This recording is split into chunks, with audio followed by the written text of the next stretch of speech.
Halo teman-teman, selamat datang kembali di Digi Channel. Apa kabar kalian semuanya? Semoga kalian semuanya selalu diberikan kesehatan dan kelancaran dalam setiap langkah kalian. Kali ini kita akan melanjutkan kembali alur cerita Shaman King yang telah kita bahas beberapa waktu yang lalu. Tapi sebelum memasuki isi cerita, seperti biasa buat kalian yang baru saja datang, silakan untuk subscribe channel ini dan jangan lupa untuk menyalakan notifikasinya supaya kalian tidak ketinggalan info terupdate dari kami. Baiklah teman-teman, langsung saja, inilah Shaman King episode 26.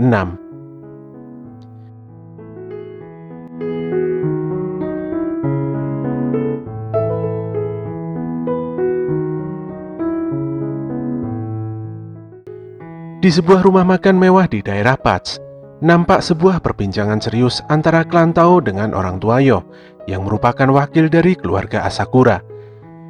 Tuan Tao yang merupakan sesepuh ini masih belum bisa percaya tentang fakta bahwa Yoh dan Hao adalah dua saudara kembar.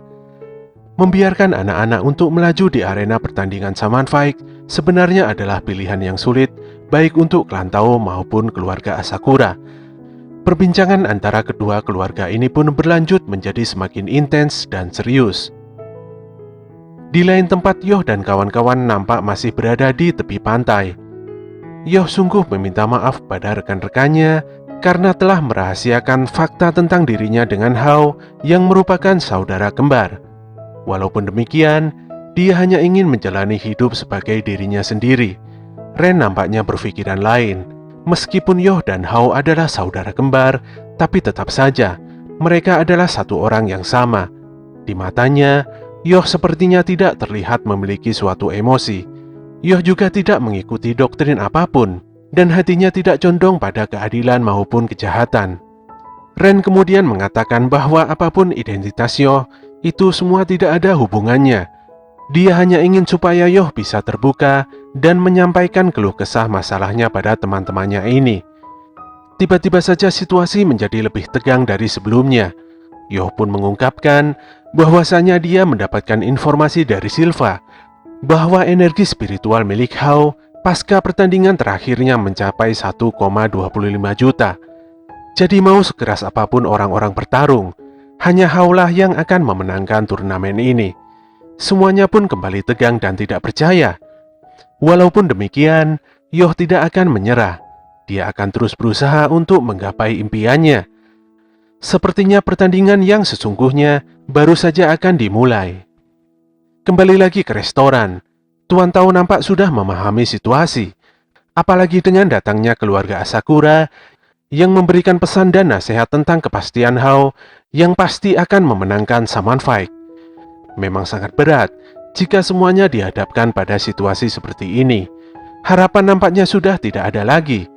Keiko menekankan bahwa kedatangannya ke tempat ini bukan hanya sekedar berbincang-bincang saja. Mereka semua tengah berpacu dengan waktu yang semakin menipis. Sesungguhnya, maksud dari kedatangan orang tua Yoh adalah untuk mengajarkan Chosenji Ryaketsu pada Ren. Tentu saja Tuan Tao sangat setuju. Tapi berbeda dengan Tao En. En nampak tidak terima karena dia membesarkan Ren seorang diri dengan tujuan agar anaknya ini nanti menjadi Shaman King. Bagaimana mungkin dia mempercayakan ambisi besarnya ini pada ayah Yoh yang gak jelas asal-usulnya? En pun menantang Mikihisa untuk bertarung dan membuktikan seberapa kuat kekuatan Chosenji Ryaketsu yang dimiliki oleh keluarga Asakura. Mikihisa pun tidak keberatan. Dan nampaknya ia juga tidak ada pilihan lain selain meladeni permintaan tersebut. Di sisi lain, Ren, Horo-Horo, dan Chokolov terlihat sedang berjalan melintasi jembatan. Mereka mulai tidak tenang dengan informasi dari Yoh bahwa pertandingan yang sebenarnya akan segera dimulai. Pada akhirnya mereka bertiga masih tidak mengerti dengan apa yang sebenarnya telah terjadi. Horo-Horo berpikir bahwa level kekuatan Hao itu bagaikan langit dan bumi. Sungguh benar-benar tidak bisa dibandingkan dengan peserta seperti dirinya. Dengan nada kesal dan sedikit tidak terima, Sokolov mengatakan seharusnya tidak perlu repot mengadakan Shaman Fight jika sudah tahu hasilnya akan seperti ini. Di saat yang sama muncullah orang aneh di atas jembatan yang ternyata adalah Mikihisa. Mikihisa mengatakan jika energi spiritual Ren yang tajam itu masih sangat lemah dalam pertarungan sebenarnya. Saat itu juga dia menyerang Ren dengan sangat cepat. Namun ketika Ren hendak menyerang kembali, Mikihisa tiba-tiba menghilang dengan sangat cepat. Ren nampak sangat terkejut dan heran. Lagi-lagi Ren diceramahi oleh Mikihisa. Mikihisa berkata bahwa Ren memang memiliki kekuatan yang besar, tapi sayangnya terlalu bergantung pada tenaga saja. Ren terlihat seperti orang idiot yang sedang memukul angin. Horo-Horo dan Chokolov yang kesal sebenarnya ingin ikut bertarung membantu Ren, tapi dengan kecepatan tingginya, Mikihisa sudah berada di belakang mereka berdua. Mikihisa mengatakan bahwa jika keadaannya seperti ini, maka dia masih belum bisa mengajari teknik Josenji Ryaketsu pada mereka bertiga. Merasa dipencundangi, Horo-Horo dan Chokolov mencoba menyerang, tapi dengan cepat, Mikihisa kembali menghilang lagi. Kini Mikihisa turun dari atas jembatan dan memperkenalkan dirinya yang merupakan ayah dari Yoh. Dia mendatangi Ren, Horo-Horo dan Chokolov dengan satu tujuan, yaitu mengajari teknik Josenji Ryaketsu agar mereka bertiga menjadi lebih kuat. Mendengar hal ini membuat Chokolov dan Horo-Horo kaget, apalagi lawan di depannya adalah ayahnya Yoh. Saat ini kondisi hati Ren masih tidak nyaman. Dia benar-benar kesal, karena beberapa hari ini selalu didatangi oleh orang-orang aneh, termasuk oleh Hao dan Mikihisa sendiri. Ren berkata bahwa dirinya tidak akan mengambil pelajaran apapun dari Asakura. Dia pun mengeluarkan senjata pemberian ayahnya, yaitu pedang petir. Disinilah dia akan menguji kekuatan dari pedang petir tersebut. Mikihisa pun meladeni kemauan Ren dengan melepaskan bajunya dan juga mengeluarkan kedua roh pendampingnya, yaitu seekor rubah dan rakun. Shin pun memperlihatkan tragedi di restoran yang menunjukkan hasil pertandingan antara Mikihisa melawan En. Tentu saja En nampak kalah telak dihajar oleh Mikihisa. Tanpa basa-basi, Ren langsung menyerang Mikihisa. Dia pun berhasil menebas ayah Yoh ini. Sayangnya, yang ditebas oleh Ren tadi bukanlah tubuh asli dari Mikihisa, melainkan hanya oversoul-nya saja. Ketika oversoul Mikihisa masih mengepung Ren, dengan lantang, Ren mengeluarkan kemampuan barunya, yaitu pedang ilusi. Dengan menusukkan pedang petirnya ke tanah, Ren terlihat mengeluarkan banyak sekali senjata dari bawah tanah. Tentu saja serangan ini langsung telak menusuk dan menghabisi oversoul Mikihisa. Kekuatan Ren ini terlahir dari pengalaman berperang Bason 1800 tahun yang lalu. Di medan pertempuran, Bason telah berperang dan menghadapi berbagai macam prajurit, berbagai macam senjata, dan banyak sekali ahli bela diri. Bason pun bisa mengalahkan mereka semua. Ditambah dengan bantuan dari pedang petir, Bason akan terus berevolusi menjadi lebih kuat. Disinilah Ren mengungkapkan oversoul barunya, yaitu Bushin, yang merupakan gabungan dari berbagai senjata tajam yang terlihat sangat aneh dan mengerikan. Ketika Ren masih membanggakan kemampuan barunya ini, tiba-tiba saja dia dibuat terkejut karena roh pendamping Mikihisa masih baik-baik saja walaupun tadinya sudah terkena serangan Bushin. Mikihisa berkata sebenarnya Ren adalah sosok yang kuat. Sayangnya, Ren kadang merasa ragu dan selalu mengalihkan pandangannya dari kenyataan. Tentu saja itu adalah sikap dari orang yang lemah. Ren pun marah dan tidak terima. Dia pun kembali menyerang, tapi sayangnya dengan cepat kepalanya dihantam oleh Mikihisa. Ren benar-benar tidak sadar dan kebingungan. Dia tidak bisa melihat serangan Mikihisa. Semuanya terjadi dengan sangat cepat. Tidak ingin menyerah, dia pun bangkit dan kembali menyerang dengan beberapa jurus andalannya. Serangan Ren ini sebenarnya sangat cepat dan kuat, tapi sayangnya semua serangan itu tidak bisa mengenai Mikihisa sekalipun. Dia pun kembali dipukul mundur oleh Mikihisa. Horo-Horo dan Chokolov hanya bisa melongo dan tegang melihat pertarungan tersebut. Ayah Yoh ini benar-benar terlalu kuat. Di tempat lain, terlihat Yoh, Ana, dan Manta sedang berjalan. Mereka kembali membicarakan tentang besaran energi spiritual milik Hao yang mencapai 1,25 juta. Faktanya, energi spiritual milik Yoh hanya sebesar 10.000 saja. Jadi meskipun ada banyak Yoh sebanyak 100 orang, masih belum bisa menandingi kemampuan Hao yang tidak biasa tersebut.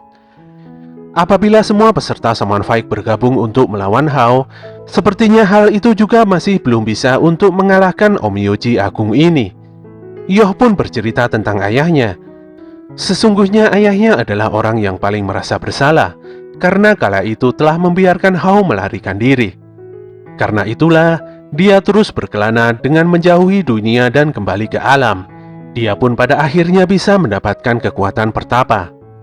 Kembali pada Ren dan kawan-kawan. Ren terlihat sudah kewalahan dan mencapai batasnya. Walaupun demikian, dia tetap berdiri dan menyerang Mikihisa kembali. Ketika Ren bersiap menyerang dengan mengeluarkan businya, dengan cepat, Mikihisa menangkap dan membenturkan kepalanya ke tembok jembatan. Darahnya pun mengalir berhamburan. Chokorov hanya tegang dan tidak bisa berkata apa-apa. Sementara Horo-Horo yang tidak kuat melihat pertandingan yang berat sebelah ini, mulai bersiap untuk menyerang Mikihisa. Dia tidak peduli, walaupun Mikihisa adalah ayahnya Yoh, yang merupakan sahabat baiknya. Tapi Ren yang dalam keadaan terdesak, malah tertawa dan berkata ini masih bukan saatnya Horo-Horo untuk menyerang.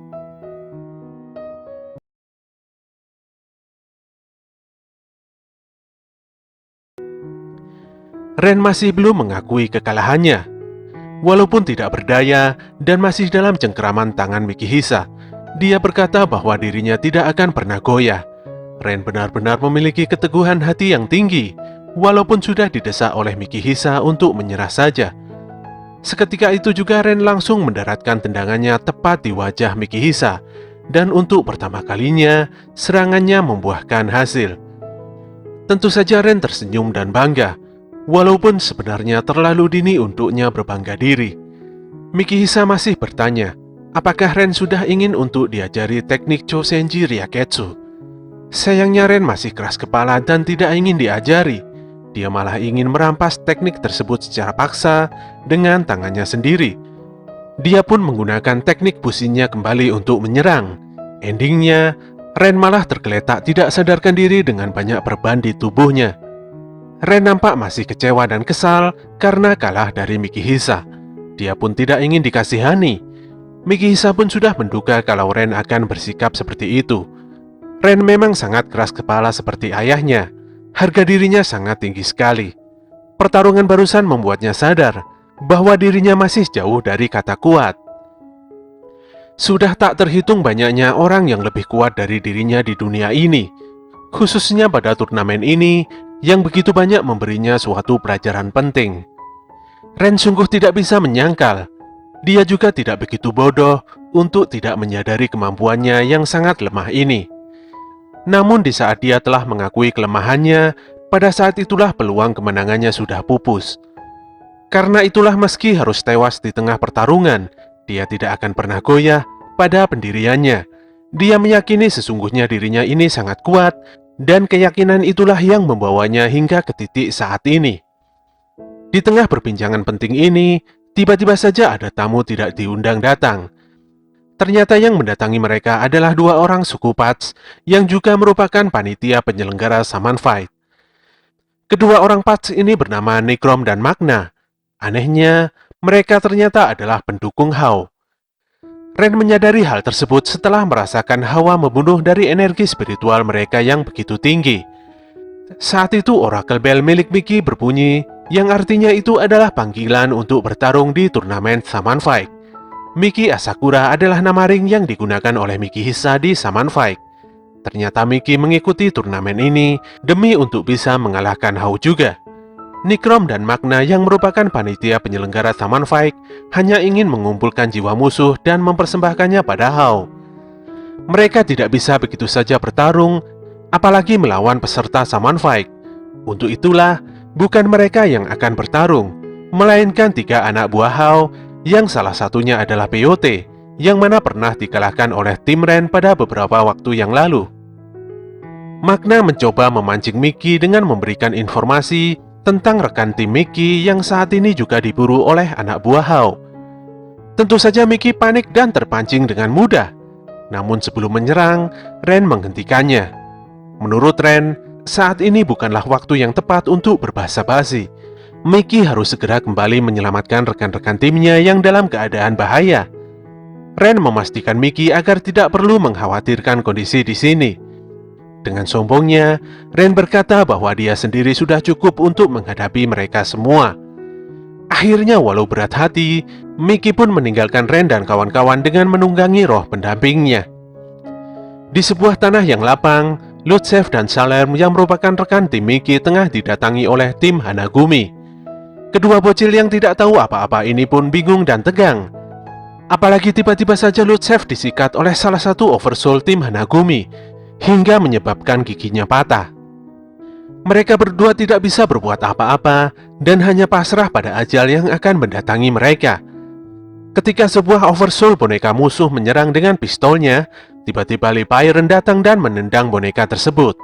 Nampaknya Anna, Taojun, dan Tamao datang tepat waktu untuk menyelamatkan Lutsev dan Salerm. Kembali pada Ren.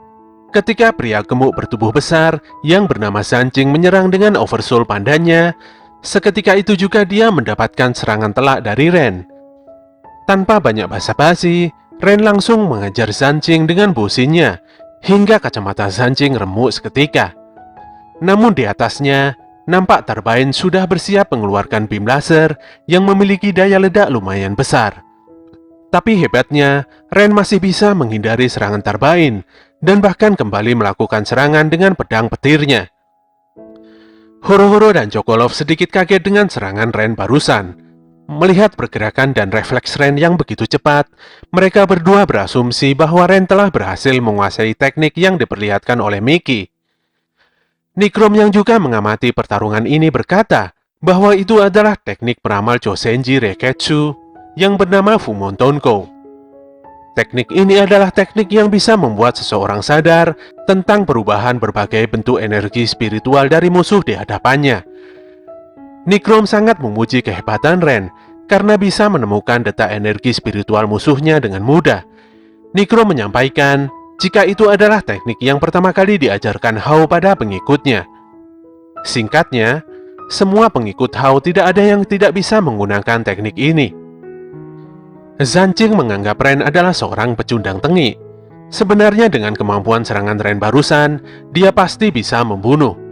Tapi itu jika tahu Ren yang dulu, yang sangat kejam dan tidak ragu untuk membunuh lawannya, termasuk kakak dari Nikrom, yaitu Chrome. Mendengar fakta ini, membuat Ren begitu terkejut. Tiba-tiba dia pun mengingat masa lalunya yang kelam. Saat itu Ren nampak begitu sombong, merasa paling kuat, dan tidak mau menerima bantuan dari siapapun. Dia yang dulu sangat berbeda dan tidak naif seperti sekarang. Ren pun masih terkejut, hingga dia menerima tombak dari bayangan dirinya sendiri, yang faktanya itu adalah serangan boneka mariachi raksasa milik Peyote. Serangan ini terasa sangat fatal, hingga membuat darahnya berhamburan. Sepertinya Peyote sudah lama menyembunyikan boneka mariachi raksasanya yang bernama Grande Phantasma tersebut di bawah sungai. Ren tidak menyadari kehadiran Grande Phantasma, karena saat itu dia masih sangat terkejut tentang fakta Chrome yang merupakan kakak dari Nikrom. Insiden berdarah ini membuat Horo-Horo dan Chokolov terdiam. Mereka berdua tidak habis pikir dengan kejadian buruk barusan. Mereka pun mencoba memanggil Ren dan mereka masih beranggapan bahwa Ren hanya bercanda walaupun agak berlebihan. Tenggorokan mereka tercekat, cemas dan agak takut dengan kondisi Ren. Mereka berdua terus-terusan memanggil nama Ren. Tapi sayangnya, Ren yang memang sudah pingsan hanya diam tidak berdaya. Darahnya terus saja bercucuran, seiring dengan hilangnya kesadarannya. Nikrom berkata bahwa Ren telah tewas. Meskipun jiwanya masih melekat di raganya, tapi mau berusaha sekeras apapun, melihat kondisi fisiknya itu sudah bisa dipastikan dia akan tewas. Setelah berceramah, Nikrom pun memerintahkan Peyote untuk menghabisi Horo-Horo dan Chokolov. Tapi sebelum itu terjadi, dengan cepat Horo-Horo dan Chokolov menyerang Zanjing dan Tarbain. Mereka meyakini bahwa Ren tidak akan mati, karena mereka juga memiliki rekan dokter yang hebat, dan pasti akan menyelamatkan nyawa Ren. Untuk itulah, baik Horo-Horo maupun Chokolov akan bertarung habis-habisan di sini untuk menyelamatkan Ren. Namun sayangnya serangan Horo-Horo dan Chokolov sama sekali tidak berefek sedikit pun. Nikrom melihat di Oracle Bell miliknya, ternyata serangan Horo-Horo dan Chokolov sangat amat kecil. Jadi Nikrom beranggapan seperti melawan serangga saja. Hanya dengan sekali serangan pedang, Grante Pantasma pun dengan mudah mengepaskan mereka berdua. Zanjing dan Tarbain kembali bangkit dan menghajar Horo-Horo serta Chokolov dengan jurus mereka masing-masing. Untungnya dengan sigap Horo-Horo masih sempat menyelamatkan semuanya dengan menahan serangan musuh dengan kekuatan es miliknya. Es Horo-Horo juga membuat pendarahan Ren terhenti untuk sementara. Namun sialnya, energi spiritual Horo-Horo sudah hampir mencapai batasnya. Dia benar-benar khawatir tidak akan bisa lagi menghindari serangan musuh selanjutnya. Sementara Chokolov masih sangat sedih melihat kondisi Ren yang parah. Dia tidak menyangka Ren akan mengalami nasib buruk seperti ini. Chokolov sepertinya menaruh curiga dengan fakta kebenaran yang disembunyikan oleh suku Pats tentang Grom. Saat ini baik Horo-Horo dan Chokolov benar-benar terpojok dan bersiap dengan hal buruk serta kondisi yang tidak menguntungkan.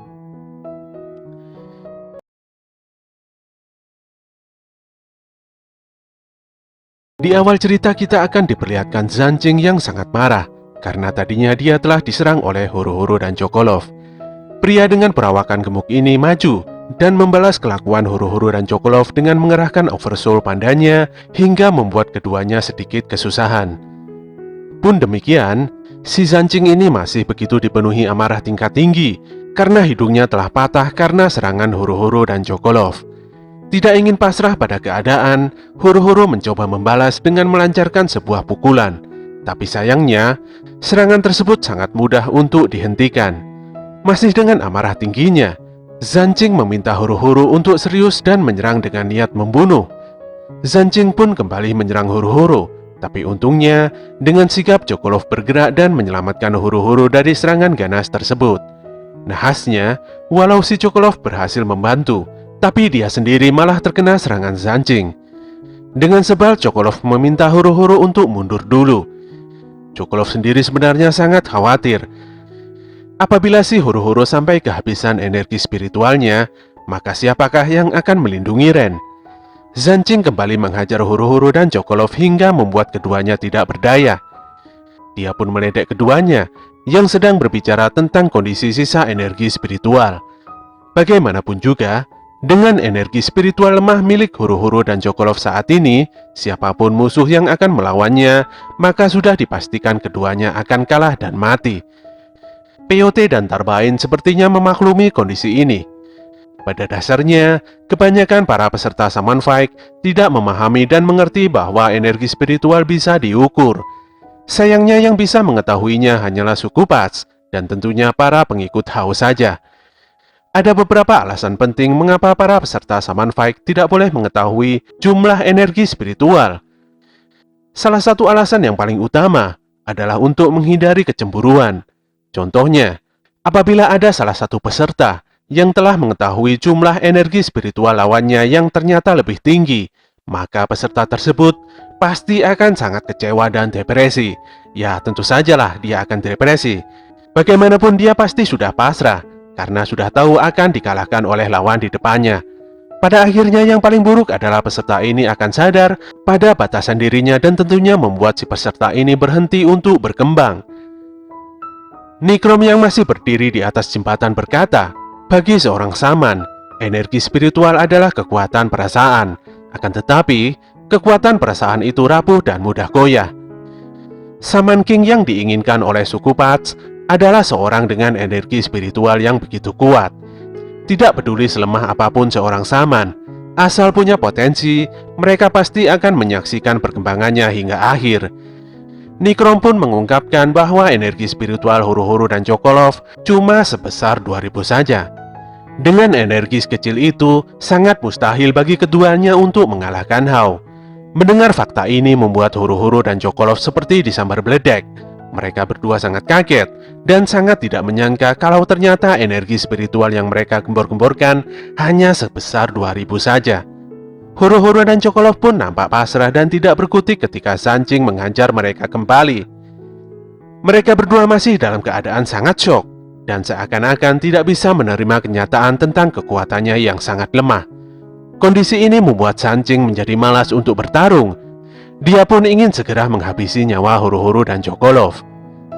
Saat hendak melancarkan aksinya, tiba-tiba langkah Zanjing dan rekan-rekannya terhenti karena dikejutkan oleh wujud sosok Hao yang ternyata itu adalah Yoh. Dengan sekali serangan, Yoh langsung menghancurkan Zanjing, Tarbain, dan Peyote. Nikrom pun sangat kaget melihat pemandangan tersebut di atas jembatan.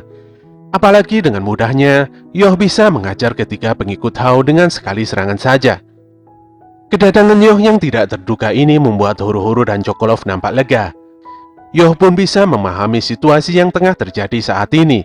Selain itu, Yoh cukup nampak lega karena telah mengetahui kalau Ren yang sekarang adalah benar-benar temannya. Ren agaknya menahan kemampuannya hanya karena dia terkejut bahwa telah membunuh beberapa orang suku Pats yang salah satunya adalah kakaknya Nikrom. Disinilah Yoh mengambil kesimpulan bahwa Ren sesungguhnya lebih kuat dari Peyote. Ren yang dulu dengan mudahnya menyakiti seseorang, sekarang sudah tidak ada lagi. Sesaat kemudian Yoh meminta Nikrom untuk pulang saja bersama dengan teman-temannya. Tentu saja Nikrom menolaknya. Dia begitu marah dengan berbagai argumentasi yang menurutnya benar.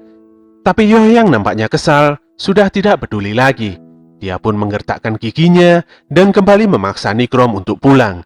Mimik kekesalan Yoh ini membuat Nikrom sekilas melihat sosok Hao yang sangat ditakutinya.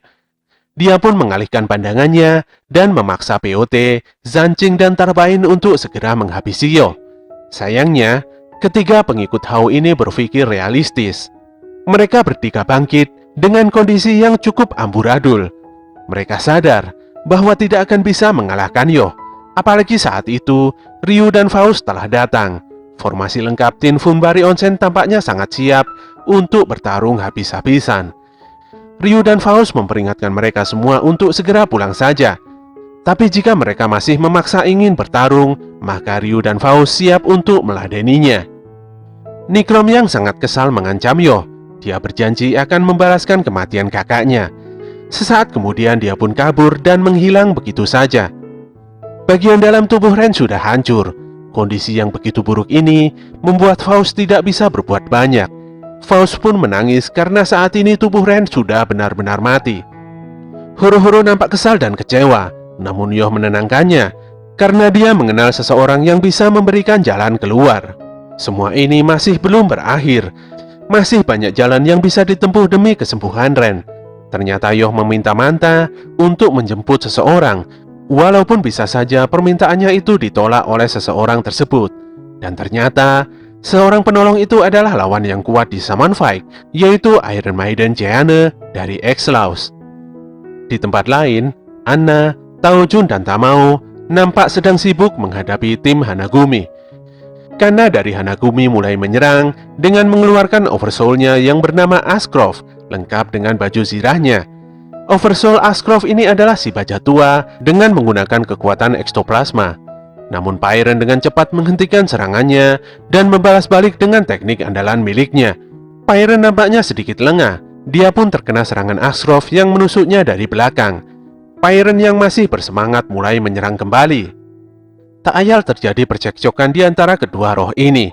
Pada akhirnya, Pyren berhasil mengarahkan Ascroft dengan tinjunya hingga membuat siraf Ascroft berlubang. Ternyata Jun melakukan beberapa modifikasi pada tubuh Pyren. Tidak tanggung-tanggung, Jun menambahkan beberapa senjata khusus, seperti senapan mesin. Fungsi senjata tersebut akan aktif jika Jun memberikan perintah dengan jimatnya. Tinju Pyren juga merupakan teknik baru yang sangat kuat seperti peluru magnum. Serangan ini sangat luar biasa, hingga bisa menembus apa saja. Anna yang serius mengingatkan rekan-rekannya untuk tidak bersantai-santai. Sebenarnya, perantara roh Kana bukanlah zirah Ascroft melainkan ektoplasma. Sepertinya serangan yang sesungguhnya baru akan dimulai. Scene berpindah pada sebuah mobil limusin mewah berwarna putih. Di dalamnya ada Manta, Marco, Lizard, dan Maiden. Kondisi batin Maiden sepertinya sangat baik. Menolong seseorang menurutnya adalah sebuah keadilan yang sangat tinggi. Dia juga menjelaskan, apabila seorang saman berhasil selamat dari kondisinya yang hampir tewas, maka si saman ini mempunyai kesempatan untuk meningkatkan energi spiritualnya. Seperti halnya Hao, yang telah mengalami kematian dan proses reinkarnasi berkali-kali. Saat ini, jumlah energi spiritual Hao sungguh tinggi sekali. Apabila Ren telah berhasil melewati masa kritis, bukan tidak mungkin kekuatan energi spiritualnya meningkat dengan drastis. Manta pun bertanya, sebenarnya syarat apa yang Maiden inginkan untuk bisa menyelamatkan Ren? Bagaimanapun juga, Yoh dan Ren adalah musuh Ex-Laws di Saman Fight. Maiden pun menginginkan agar Yoh mengundurkan diri dari Saman Fight. Mendengar hal ini membuat Manta benar-benar sangat kaget. Kembali pada Yoh dan kawan-kawan. Tanpa berdosa, Yoh meminta tolong pada pimpinan Ex-Laws untuk menolong Ren. Dia juga menyanggupi persyaratannya. Chokorov tiba-tiba menjadi marah, dan dia pun menampar Yoh. Dia menjadi tidak terima, karena persyaratan yang meminta Yoh mundur benar-benar sangat merugikan. Tapi sepertinya sudah tidak ada cara lain lagi. Yoh mengatakan bahwa hanya inilah satu-satunya jalan untuk menyelamatkan Ren.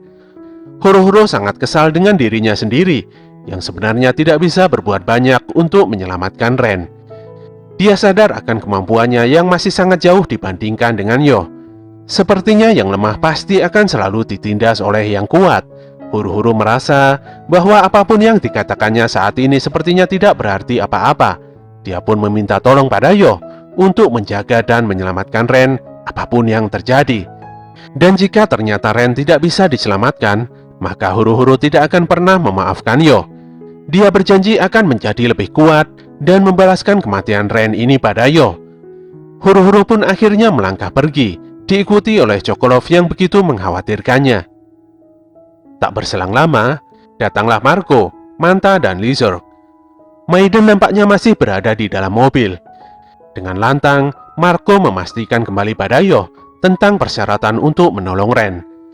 Sepertinya Marco masih agak terkejut melihat fakta kalau Yoh adalah adiknya Hao. Potensi kekuatan luar biasa Yoh ini dikorbankan semata-mata hanya untuk menolong seorang teman. Pikir Marco, itu adalah hal yang sangat konyol. Tanpa banyak berkompromi, Yoh menekankan agar supaya penyelamatan Ren bisa segera dilaksanakan. Di dalam hatinya, Yoh sungguh tidak menyangka bahwa semuanya akan menjadi runyam seperti ini. Dia pun tersenyum tenang dan mengingat semua wajah teman-teman serta keluarganya. Yoh juga begitu berterima kasih karena selama ini telah dibantu. Sambil melepaskan orakel bel miliknya, Yoh meminta maaf, khususnya pada Anna yang merupakan tunangannya.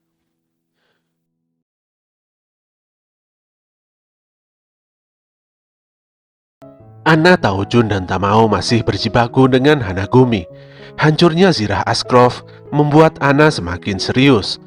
Nampaknya pertarungan yang sesungguhnya baru akan dimulai. Tim Hanagumi pun mulai menertawakan mimik serius Anna dan yang lainnya.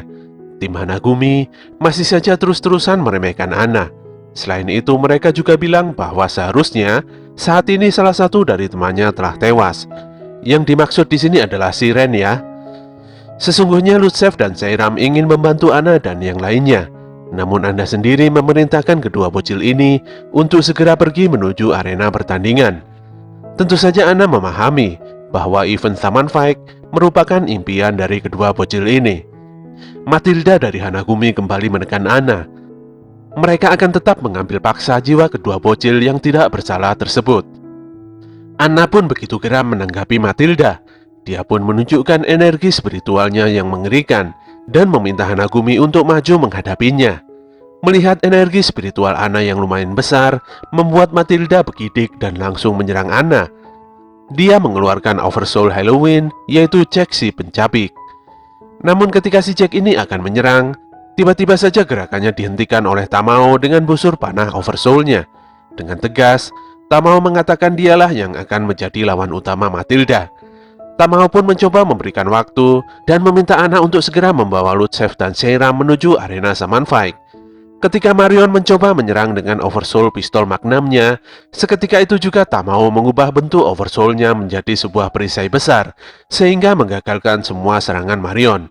Tim Hanagumi agaknya sedikit meremehkan lawannya. Tapi bagaimanapun juga, Hanagumi sebenarnya masih belum mengeluarkan semua kemampuannya. Mereka agaknya juga sedikit malu karena serangannya meleset. Disinilah tim Hanagumi mulai panas dan agak serius. Jun dan Tamao pun kembali meminta Anna untuk segera pergi ke arena Saman Fight serta menyerahkan semua pertarungan di sini pada mereka berdua. Anna pun berterima kasih dan bergegas pergi. Di tengah-tengah perjalanan, Lutsev begitu berterima kasih pada Anna karena telah menyelamatkan dirinya beserta dengan adiknya. Disinilah diketahui bahwa Seiram tidak memiliki emosi. Jikalau dia ditinggalkan sendirian di tempat sebelumnya, bisa-bisa dia malah akan diam dan melamun sendiri. Untuk itulah, Seiram selalu digendong oleh Lutsev. Si Seiram ini sebenarnya adalah anak yang normal, seperti pada umumnya anak-anak seumurannya. Tepatnya 3 tahun yang lalu, ketika kedua bocil ini di rumah untuk menunggu kedatangan ayahnya pulang. Tiba-tiba Seiram yang tidak sabaran beranjak pergi keluar di tengah hujan salju hanya sekedar untuk mencari ayahnya yang tidak kunjung pulang. Namun sayangnya, ayahnya kembali dalam keadaan tidak bernyawa. Semua barang-barangnya telah raib, dihabisi oleh para perampok. Dan yang lebih parahnya lagi, Seiramlah orang yang pertama kali menemukan ayahnya ini. Semenjak hari itu, pandangan Seiram nampak kosong dan tidak memiliki emosi. Lutsev pun mengutarakan maksudnya mengikuti Saman Faik, yang mana untuk mengembalikan senyuman Seiram seperti dahulu. Dia juga ingin membalaskan dendamnya pada para pelaku pembunuhan yang menghilangkan nyawa ayahnya. Sebenarnya dari dahulu, Lutsev dan Seiram adalah seorang Saman, bahkan sebelum ayahnya meninggal dunia. Lutsev bercerita bahwa pada zaman dahulu kala telah dibuat sebuah manusia buatan untuk melindungi para leluhur. Manusia buatan ini juga dapat menumpas konflik berkepanjangan hingga saat ini. Benda ini adalah harta peninggalan ayahnya yang sangat berharga, serta merupakan teknik yang telah lama hilang, yaitu golem. Benda tersebut walaupun tidak bisa berbicara, tapi telah membawa kedua bocil amatiran tersebut melangkah di arena Saman Faik hingga saat ini. Mendengar hal ini membuat Anna agak terkejut. Jika mana golem yang dimaksud Lutsev itu adalah golem yang sebenarnya, maka bisa dipastikan bahwa ayah kedua bocil ini adalah orang yang sangat jenius. Ketika Anna menanyakan golem tersebut di mana, maka Lutsev langsung kaget kebingungan. Sepertinya Lutsev sendiri terlalu khawatir dan fokus pada keselamatan adiknya, hingga dia lupa membawa golem turut serta. Dengan kesal, Anna langsung mengeluarkan 2 shikigaminya untuk sesegera mungkin membawa golem kembali. Tapi Seiram yang tadi diam mulai merapalkan sebuah mantra untuk memanggil golem. Tentu saja golem ini langsung terbang menuruti perintah Seiram dan datang mendarat tepat di hadapannya. Anna pun menjadi lega dan meminta keduanya agar segera berangkat menuju arena pertandingan Saman Faik secepatnya. Jun dan Tamao nampaknya masih sibuk bertarung dengan tim Hanagumi. Oversoul keduanya pun saling beradu kekuatan hanya untuk menunjukkan siapa yang paling kuat. Sayangnya serangan Tamao justru membuat Konchi kehilangan ekornya. Ponchi pun ikut panik melihat partnernya berteriak dengan sangat kencang. Kondisi itu dimanfaatkan Asgrove untuk menyerang kedua roh mesum tersebut. Untungnya lagi-lagi Pyren datang dan menyelamatkan keduanya. Pyren ingin menghadapi Asgrove 1 lawan 1 dan menyerahkan sisanya pada Ponchi dan Konchi. Sayangnya dalam penyelamatan tadi, Pyren harus menerima tusukan tombak besar di tubuhnya. Dia pun dibuli habis-habisan oleh musuh karena tindakan konyolnya ini sama saja dengan bunuh diri. Ketika Asgrove ingin menarik tombaknya, tiba-tiba saja tombak tersebut sangat sulit untuk dicabut. Sepertinya Pyren berhasil menahan tombak itu agar tidak lepas dengan menggunakan ototnya. Disinilah Jun mulai memahami teknik Fumon Tonko, teknik yang bisa membuat penggunanya menahan dan menangkis serangan musuhnya. Selain itu, teknik ini juga sangat berguna untuk melihat masa depan serta arah serangan lawan. Tapi ketika Pyren bersiap menyerang kembali, Asgrove dengan cepat berpindah membelakangi Pyren dan menebas tangan kanannya. Jun dan yang lainnya sangat terkejut. Asgrove kini telah memasuki mode bertempur. Pyren pun mencoba untuk menendang Asgrove. Sayangnya si Asgrove ini tidak bisa diserang. Pyren seakan-akan hanya menendang angin saja. Dia pun harus rela untuk kehilangan kakinya karena kembali diserang oleh Asgrove. Si Asgrove ini pun menjelaskan bahwa perantara kekuatannya adalah asap rokok. Tentu saja karena itu adalah asap, maka sudah jelas tidak ada yang bisa menyerangnya. Setelah mengetahui rahasia kekuatan Asgrove, Tamao langsung bersiap untuk mengurungnya dalam sebuah tikar raksasa milik Ponchi. Namun Asgrove terlihat santai karena serangan itu tidak akan bisa mengalahkannya. Untuk itulah Asgrove menyerahkan sisa serangan pada Matilda dan Marion. Alhasil, Oversoul Ponci pun berhasil dihancurkan dengan sabetan pedang sapi dan tembakan magnum. Tamao pun kebingungan melihat Ponci yang telah pingsan. Pyron yang sudah tidak berdaya akhirnya harus menenggak kekalahan telak ketika dia dikeroyok oleh semua roh pendamping tim Hanagumi. Usai memenangkan pertarungan, Kana dan Matilda sepertinya hendak pergi meninggalkan Jun dan Tamao karena pada dasarnya tugas mereka adalah mengambil jiwa Lutsev dan Seiram. Tapi tidak dengan Marion. Dia menunjukkan jiwa psikopatnya dan ingin sekali membunuh Jun serta Tamao karena pasti lumayan. Jiwanya bisa diberikan untuk makanan Spirit of Fire. Kana dan Matilda yang tadinya biasa saja, kini nampak memiliki tujuan yang sama, yaitu untuk mengambil jiwa Jun dan Tamao. Konci nampak gelagapan, meminta Jun dan Tamao untuk segera menghindar dari serangan Hanagumi. Tapi baik Jun dan Tamao sudah pasrah, mereka tidak bisa melarikan diri dari energi spiritual tim Hanagumi yang sangat menyeramkan, gelap dan begitu menyedihkan. Namun saat akan melancarkan niat buruknya, tidak disangka Miki telah sampai tepat pada waktunya sehingga bisa menggagalkan semua serangan tim Hanagumi. Tim Hanagumi pun marah dan kesal karena Mikihisa ikut campur dalam urusan mereka. Seketika itu juga Mikihisa dengan cepat langsung menampar Kana, Matilda, dan Marion. Karena pada dasarnya dia adalah orang tua yang tidak menyukai apabila ada wanita yang berbicara kotor. Sebagai orang yang lebih tua, dia pun memberikan ceramah pada tim Hanagumi hingga membuat ketiganya malu. Tidak berhenti di situ, Mikihisa juga menampar Jun dan Tamao. Miki tidak habis pikir mengapa mereka semuanya bertarung satu sama lain. Bertarung untuk sesuatu yang berharga itu adalah tindakan mulia. Miki pun menangis dan berkata, jika harus kehilangan nyawa, maka itu sangat menyedihkan, karena tidak bisa lagi untuk memperjuangkan sesuatu yang sangat berharga tersebut. Saat ini tidak ada yang namanya musuh ataupun rekan. Apapun itu, semuanya tidak berguna di hadapan kekuatan yang besar. Mau orang itu baik ataupun jahat, di hadapan kekuatan yang besar, orang-orang akan bertekuk lutut dan mati. Miki pun menjelaskan, saat ini semua nyawa orang di sini telah terselamatkan. Jika saja kedua bocil tidak bersalah yang dikejar Hanagumi tadi mengaktifkan golem miliknya, maka bisa dipastikan semua orang yang ada di sini akan mati tanpa terkecuali karena keganasan golem tersebut. Kekuatan besar inilah yang mendasari Miki untuk bergabung di arena Saman Fight bersama dengan kedua bocil tersebut. Miki meminta semuanya untuk kembali pulang ke rumah dan tidak menyia-nyiakan nyawanya. Kana yang masih tidak terima karena diceramahi, mencoba untuk melawan balik. Namun tiba-tiba saja dia dihentikan oleh Magneskop atau Magna yang sekaligus anggota suku Pats. Magna menyadari kekuatan tim Hanagumi saat ini tidak akan mampu untuk mengalahkan Mikihisa. Magna nampak agak tertarik dan penasaran dengan golem, benda yang memiliki kekuatan tersembunyi yang bahkan tidak dia ketahui. Magna pun meminta Hanagumi untuk mundur dulu, karena kekuatan Hanagumi sendiri sebenarnya masih sangat dibutuhkan. Dalam sekejap mata, mereka pun akhirnya pergi dan menghilang.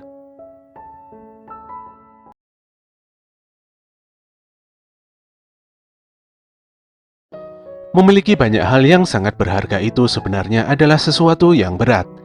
Kadang saat menginginkan sesuatu, ada kalanya kita harus meninggalkan hal yang lainnya. Bagi Yoh, hal yang paling berharga adalah hati. Yoh dengan jelas telah melepaskan Oracle Bell miliknya dan memastikan bahwa persyaratannya bisa diterima. Dia pun meminta Maiden untuk segera menyelamatkan Ren. Maiden menjawab pertanyaan Yoh dengan nada yang sangat dingin.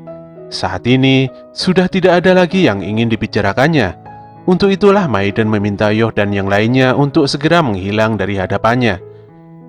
Yoh pun tersenyum dan berbalik untuk segera pergi. Namun Marco benar-benar tidak habis pikir dengan tindakan Yoh yang begitu mudahnya melepaskan semua impiannya untuk menjadi Shaman King hanya demi menyelamatkan seorang teman. Sambil membetulkan kacamatanya, dia menjadi emosi sendiri dan menaruh curiga pada Yoh karena nampaknya ada sesuatu yang disembunyikan Yoh. Ryu mengatakan pada Marco supaya tidak meremehkan Yoh. Menurut Ryu, Yoh bertarung demi hal yang sangat berharga baginya. Faust menambahkan, mungkin saja bagi Marco itu adalah hal yang sulit untuk dipahami. Meskipun betapa sedihnya kehilangan hal yang sangat berharga, Tapi sudah jelas, Marco tidak akan paham bagaimana rasanya menyayangi. Manta pun mengungkapkan bahwa bagi Yoh, menjadi seorang Shaman King adalah sesuatu hal yang sangat penting. Namun dia mungkin akan sangat membenci Yoh apabila dia meninggalkan Ren tewas sendiri di sini. Manta pun tersenyum senang dan sungguh bersyukur karena dia telah benar-benar menemukan teman yang hebat. Melihat Yoh dan kelompoknya berlalu, tetap membuat pikiran Marco penasaran dan bingung. Lizard pun hanya bisa tertunduk dan menangis melihat kepergian Yoh menjauh. Dengan ini, perjalanan Asakura Yoh yang berjuang untuk menjadi Shaman King pun telah berakhir. Dunia dan semua kehidupan di dalamnya pun masih terus berputar seperti biasanya. Turnamen Shaman Fight juga masih terus berlangsung hingga saat ini. Ada berbagai macam manusia di dunia ini. Mereka semua memiliki impian yang berbeda-beda. Mereka pun bertarung memperjuangkan impiannya, diselingi dengan kebahagiaan serta kesedihan. Namun dari semua manusia itu, entah berapa orang yang puas dengan terwujudnya impiannya atau malah sebaliknya. Semua itu tidak akan pernah ada yang mengetahui jawabannya. Kedatangan Ana untuk menemui Yoh nampaknya sudah sangat terlambat. Dia tertunduk diam dan hanya menemukan Oracle Bell milik Yoh yang telah tergeletak lama di sana. Dalam ingatannya, Yoh memang masih seperti dirinya yang dulu dan tidak pernah berubah. Bahkan sejak ia bertemu Yoh untuk pertama kalinya 5 tahun yang lalu. Ana pun menumpuk batu di Oracle Bell milik Yoh, yang seakan-akan itu adalah impiannya yang saat ini telah dikuburnya dalam-dalam. Oke, kita akan flashback pada tahun 1995, tepatnya di Gunung Izumo. Saat itu Yoh masih berumur 10 tahun. Ketika sudah pulang dari sekolah, dengan bahagia Yoh mengatakan pada kakek Yohmei bahwa ia pulang lebih awal karena hari ini adalah hari terakhir ia masuk sekolah. Singkatnya, mulai besok adalah libur musim dingin semua siswa. Yohmei pun dengan tiba-tiba mengabarkan jika Kino menghubunginya tadi pagi. Si kakek ini pun tanpa basa-basi mengatakan kalau Yoh telah dijodohkan dengan seorang gadis. Kebetulan sekali Yoh juga masuk waktu liburan sekolah. Jadi besok Yohmei meminta Yoh untuk menemui jodohnya tersebut. Tentu saja Yoh yang masih bocil dan tidak tahu apa-apa ini menjadi kaget bukan main. Dia pun hanya bisa terdiam mematung mendengarkan ucapan dari kakeknya ini. Hal ini pun membuat Ponci dan Konci membuli Yoh habis-habisan di dalam kamarnya.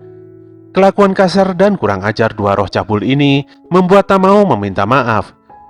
Namun sepertinya Yoh hanya bisa pasrah menerima keadaan.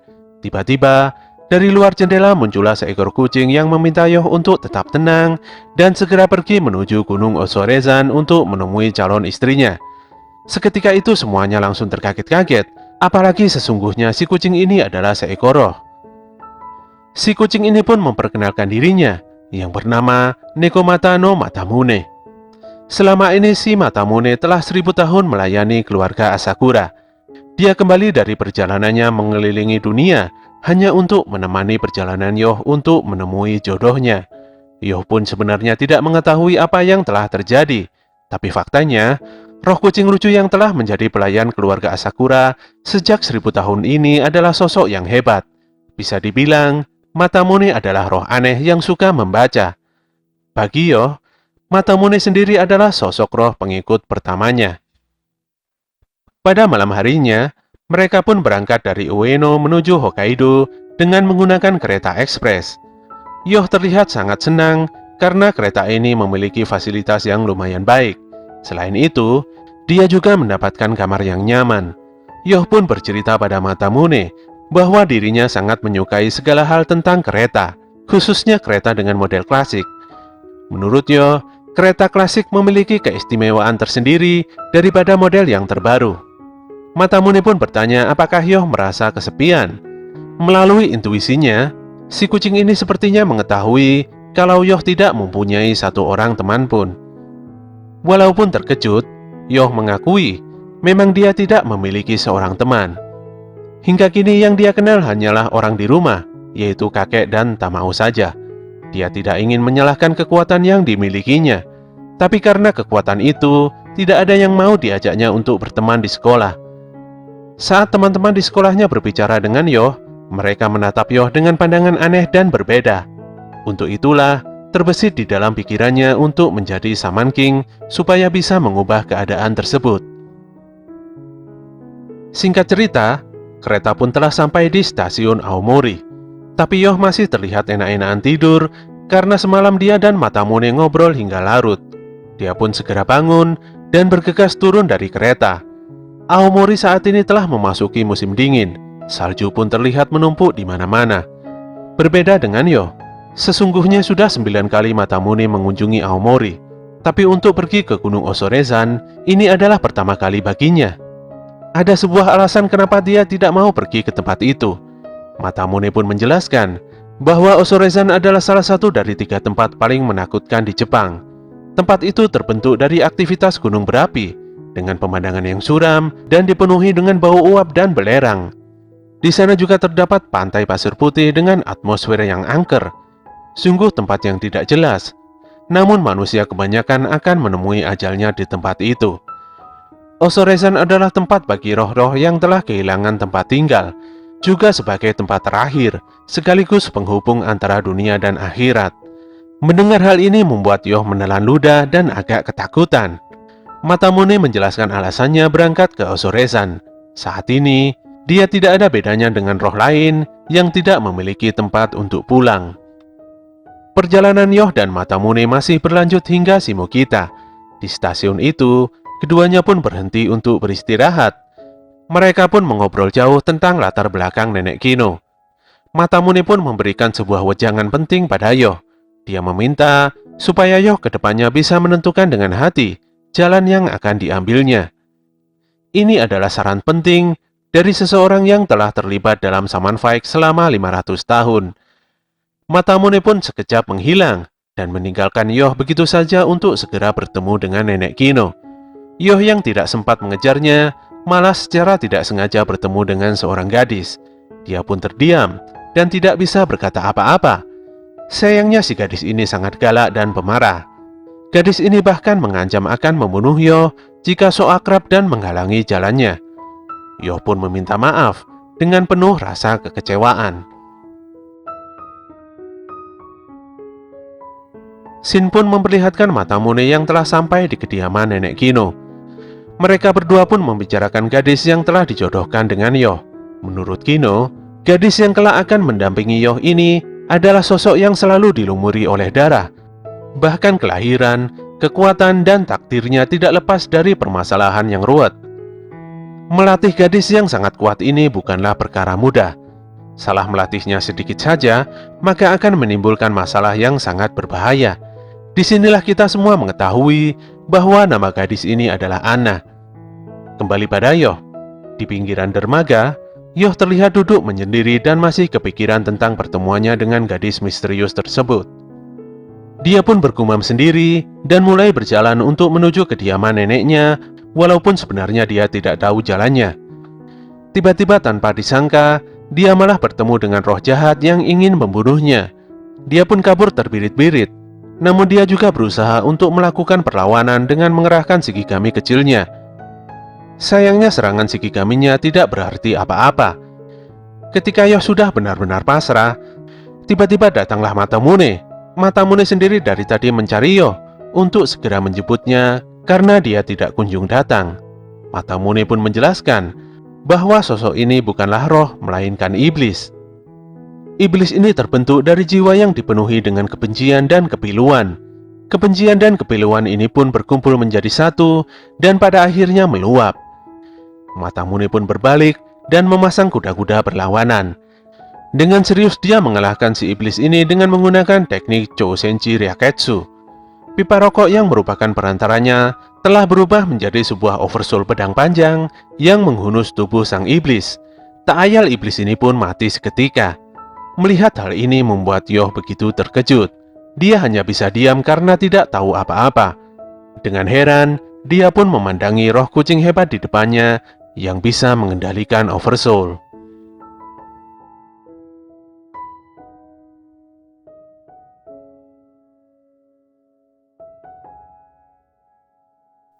Oke gengs, itulah akhir dari cerita Shaman King episode 30. Semoga kalian semuanya suka dan tidak bosan untuk terus mengikuti ceritanya. Kritik dan saran akan selalu kami tunggu demi kebaikan channel ini. Bantu kami untuk terus meningkatkan channel ini dengan klik tombol like, komen, dan subscribe. Apabila info dari channel ini bermanfaat, silahkan kalian bagikan kepada teman-teman kalian. Tetap semangat, dan sampai jumpa kembali di konten kami selanjutnya.